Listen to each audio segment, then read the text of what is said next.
Le titre, c'est Nouvelle peau de vin. Bonjour tout le monde. Donc, avant que je commence, je voudrais d'abord dire quelque chose. Quand je dis God is good, je veux que vous dites all the time. Maintenant, vous m'avez copié, donc vous êtes maintenant des Américains. Ça, c'est bon. Donc, pour mon sermon aujourd'hui, je vais parler de l'inspiration divine à travers la prière. C'est parce que surtout notre mère nous a toujours demandé quelle est notre attitude en ce moment. Selon notre mère, je pense que quand elle parle de Dieu, quand elle parle de Only Begotten Daughter, qu'est-ce qui vient dans sa tête? Et c'est pour cela que je pense que nous devons vraiment réfléchir sur notre cœur, réfléchir sur notre pensée. Et quand est-ce qu'on réfléchit, qu'est-ce qu'on réfléchit, qu'est-ce qu'on pense quand elle parle de quelle est la fille unique. Je vais commencer avec deux choses. Je vais lire deux choses du principe divin. Ça dit l'esprit et la vérité sont uniques, éternels et immuables. Cependant, le degré et la portée de leur enseignement ainsi que les moyens de leur expression varient d'une époque à l'autre à mesure qu'ils sortiront l'humanité d'un état d'ignorance totale. Qu'est-ce que ça veut dire? Ça nous dit que la vérité change. Nous ne pouvons pas comprendre la vérité complète dans un air. Nous ne pouvons pas comprendre tout dans un air. Nous avons le Testament ancien, nous avons le Testament présent, nous avons l'ère de Choneguk. Donc c'est le temps où on doit se comprendre la nouvelle vérité, n'est-ce pas? Mais en réalité, ce n'est pas quelque chose de neuf. C'est quelque chose qui est maintenant plus...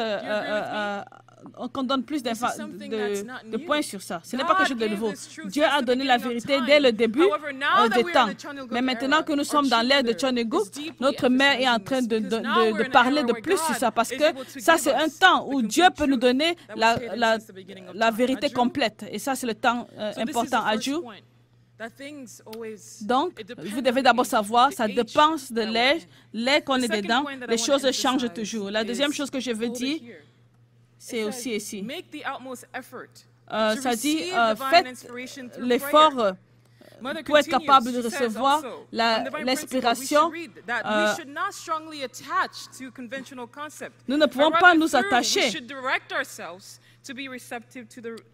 Donc, la chose importante, c'est de ressentir l'esprit.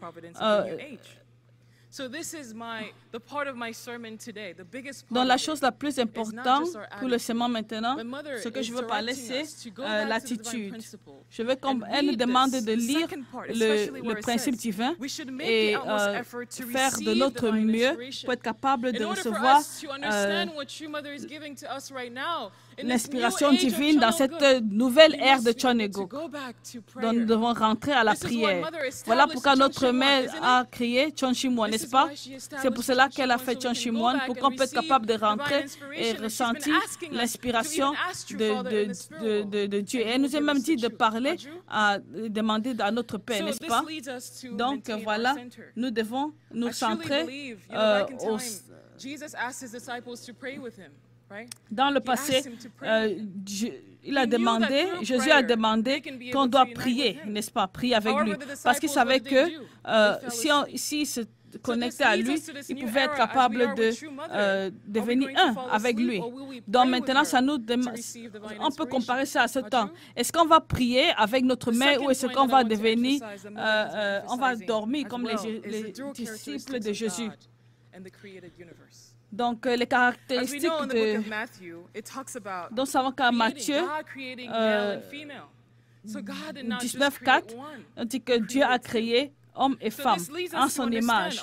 Donc, nous savons les paroles de notre mère. La question la plus importante, c'est quel était au fait que le rêve et l'espoir des vrais parents dès le début. Quand il a créé les vrais parents au tout début, lisons ce que notre mère dit. Dieu voulait devenir les vrais parents à travers les premiers ancêtres. C'était la raison de la création. Ça repose la question. Dieu a créé le monde. Il a créé, il a voulu que l'homme et la femme deviennent un, comme les vrais parents. Et il voulait être au milieu de ces personnes. Il voulait ses enfants. Tous, je suis sûre que vous êtes des parents ici. Quand vous voyez les enfants, vos enfants, vous voulez que les enfants soient contents, n'est-ce pas? C'est la même chose. Dieu voulait que Adam et Ève deviennent un. Et Dieu peut habiter et être avec eux. Nous savons qu'en tout cas, les premiers ancêtres ont échoué parce qu'ils ont chuté. Et quand on pense à cela, cette histoire de Dieu et Adam et Ève, ce n'est pas juste une histoire simple. Comme vous le savez, tout le monde, ses parents, Dieu a perdu ses seuls enfants. Ses seuls enfants, il voulait être uni avec eux, mais il les a perdus. Vous pouvez imaginer. Mais je sens que Adam et Ève n'ont pas pu accomplir leur responsabilité parce qu'ils n'étaient pas centrés sur Dieu. Imaginez-vous que si Ève avait prié, était partie prier à Dieu, les choses seront différentes ou pas? Ça sera différent. Mais le centre n'était pas gardé. Alors Dieu a échoué. Alors, ils ont échoué les premiers ancêtres. Donc, comme vous savez, Jésus, l'essence de Jésus était très importante. Donc, dans le principe divin, on dit que le début est toujours la même chose que la fin. Nous savons que Dieu est les vrais parents. Et Dieu voulait que les Adam et Ève travaillent ensemble et deviennent un couple. Donc, quelle est la fin? Quand Jésus revient sur terre, il devait maintenant trouver une femme et devenir un couple ensemble et créer une famille, n'est-ce pas, Adju? Ça, c'était au fait l'essence de Jésus. Quand nous parlons de l'essence, notre maître demande qu'on rentre dans le passé, qu'on essaie de comprendre le rêve du parent céleste, le caractère duel, le caractère du parent céleste. Mais comme nous voyons, même comme Dieu voulait envoyer la fille unique et le fils unique au même moment, ça ne pouvait pas s'accomplir parce que le temps, la place n'était pas créée. L'environnement n'était pas créé. Vous comprenez maintenant ce qui se passe, vous voyez un peu ce qui se passe. Si le centre n'est pas gardé, les choses changent. Notre mère a beaucoup parlé, elle a parlé de Marie, Joseph, Zacharie, tous les gens qui étaient proches de Jésus. Ils n'étaient pas proches de Jésus. Par exemple, elle demande autant de Est-ce qu'il y a des gens qui lisent la Bible ici? Vous vous rappelez autant que la mère de Jésus a demandé à Jésus, amène-moi le vin pendant une fête. Qu'est-ce que Jésus a répondu? Il a dit, femme, qu'est-ce que ça veut dire? Donc, imagine maintenant, si c'était moi, je savais que j'ai une mission. Et puis, au temps de ma mission, ma mère me demande quelque chose de différent. Par exemple, elle me demande de faire un miracle. Pourtant, je connais ma mission. Qu'est-ce que vous allez vous sentir? Vous allez sentir mal. Donc, c'est comme ça que se sentait. Donc, l'environnement n'était pas protégé, créé. À cause de cela, Jésus est parti sur le chemin de la croix. Et il est parti sans trouver la fille unique de Dieu, qui était sa mission primordiale. Mais quand nous parlons de Jésus qui va revenir, mais quand il revient, qu'est-ce qu'il va faire? Quand il vient, il va faire le mariage, n'est-ce pas? Comme on dit dans les principes divins, le début et la fin doivent être le même. Donc, Jésus revenir sur terre comme le Messie. Jésus est notre Père qui est revenu comme le Messie. Son travail et sa mission étaient de trouver, au fait, la fille unique, n'est-ce pas? Donc, au fait, elle a travaillé très dur, notre mère.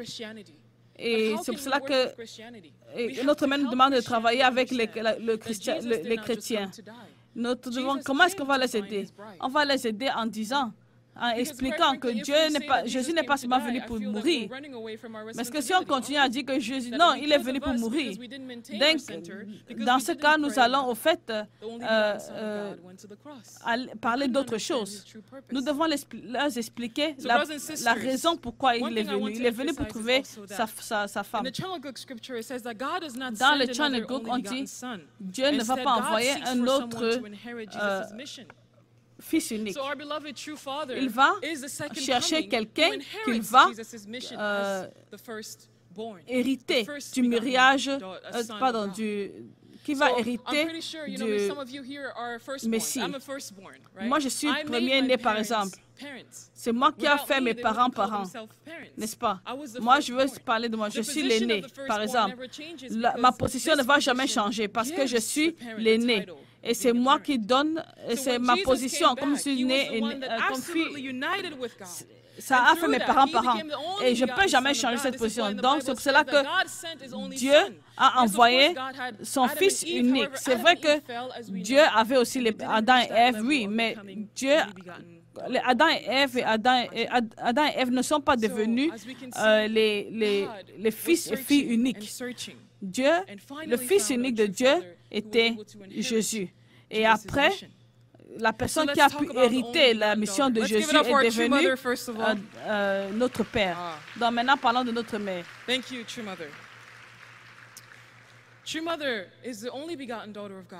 Notre mère est la fille unique de Dieu et elle complète l'image de Dieu.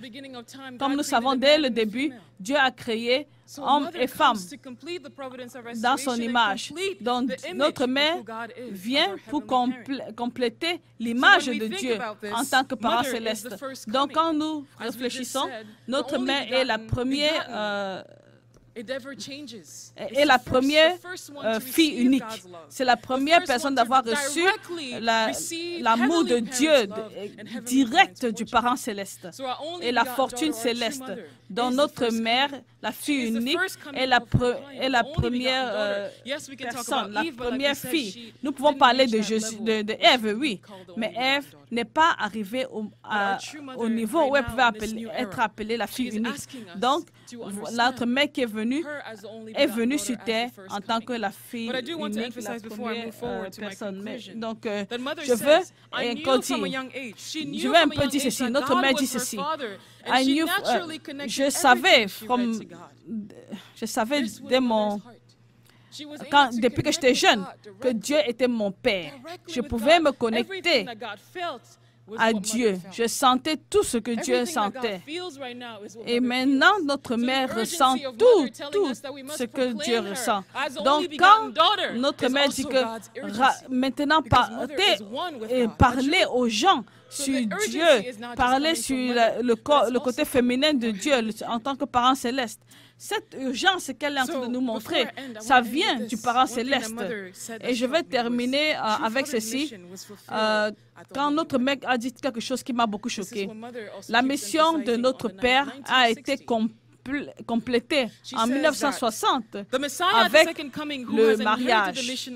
Donc, le Messie qui hérite de la mission de Jésus et revient sur terre et trouve la fille unique et se marie et vont en mariage et la bénédiction complète. À travers cette bénédiction, en fait, sa mission est complète. Donc, en fait, Dieu au monde spirituel, parent céleste, était tellement content que, en fait, le Fils unique a trouvé la fille unique et se sont mariés. Ça, c'était la mission de notre Père. Donc, nous devons comprendre ceci, que Dieu, notre mère, est un avec notre Père. Et elle est un avec Jésus. Je vous rappelle qu'elle est partie en Europe, elle a dit... Vous savez qui est avec moi maintenant? C'est Jésus et l'Esprit Saint. Donc, Jésus a coopéré avec les vrais parents, avec notre Père et notre Mère. Applaudissons pour Jésus-Christ. Donc, pour conclure, je vais vous laisser avec deux questions. Pourquoi est-ce qu'on doit parler de la fille unique et pourquoi et comment est-ce qu'on doit faire? Pourquoi est-ce qu'on doit proclamer la fille unique? Parce que notre mère vient pour accomplir la providence de Dieu, pour créer la substance féminine de Dieu. Si nous ne comprenons pas notre mère, nous ne pouvons pas comprendre Dieu, l'image divine de Dieu complètement. Deuxièmement, comment est-ce que nous pouvons le faire? Nous avons besoin d'une fondation forte, n'est-ce pas? Si nous avons besoin d'une fondation forte, nous devons l'avoir à travers la prière. Me tenir ici debout et parler, c'est vraiment pas facile. C'était à travers John Shimwan que j'ai pu recevoir cette réponse. C'est à travers la prière que j'ai reçu cette réponse. Ce n'est pas facile pour moi de venir ici. Ce n'est pas quelque chose que j'ai appris pour très longtemps.